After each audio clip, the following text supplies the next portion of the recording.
Well, greetings, this is Pastor Carlton Irons here at First Lutheran in Pontiac.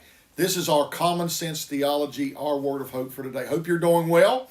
Hope God is blessing you again. If you want to share these things, please feel free to share anything we're doing. We're just trying to spread the gospel. We're just trying to spread common sense and good things about God. I'd like to talk to you today about the church under pressure. A lot of people are concerned about the state of the church, where the church is, that sometimes things are even very unfriendly towards the church. Well, I want you to understand something. And our brother Tim Hubert actually posted something the other day very similar to this, kind of gave me the idea for it. Pastor Tim was saying that before Christianity was legal in the Roman Empire, it was illegal for a long time.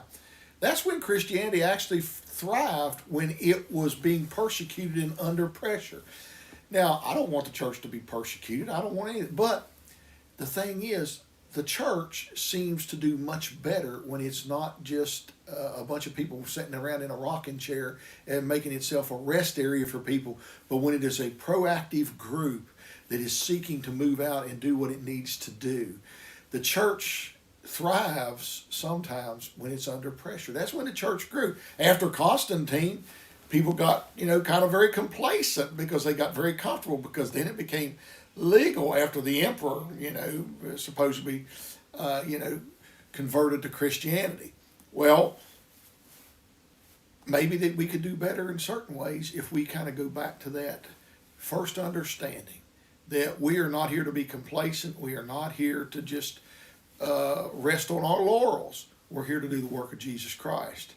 And Dean, the great, coach of the UNC basketball team, great Dean, he said that that the cream of the crop will rise to the top when the heat is on. And this is Dean Smith, and that's what Dean Smith said many years ago. And he said, that cream of the crop, when the heat is on, the cream of the crop will rise to the top. And I pray that we should be the cream of the crop, and we should rise to the top when the pressure's on, when the heat's on. And that's when the church should be at its best, when there is a crisis or when there is something going wrong. The church should be at its best. And I think all Christians should be at their best. When there is suffering, when there are things that need to be taken care of, the church should not rest on its laurels and should not sit around. But we should be active and proactive in this world, and kind of go back to those first years, formative years of the church. From about the first, 450, almost 500 years of the church, it was illegal to be a Christian. And the church grew exponentially, and Christianity thrived. And I pray that we could kind of go back to maybe that same type of understanding in our own lives, in our